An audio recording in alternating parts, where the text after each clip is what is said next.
పట్టాలని నల్లని సీకట్లో ఒకదాన్నే కూసున్న దిక్కులేని పచ్చినయ్యి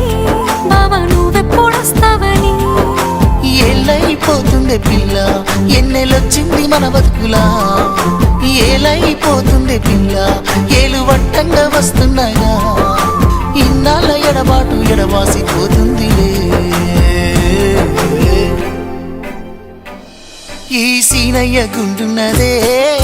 సినదారా నీ కోసము ఈ దూరాన్ని చెరుపుతూ తీరాల తెగిరింది అందాల ఈ మానవు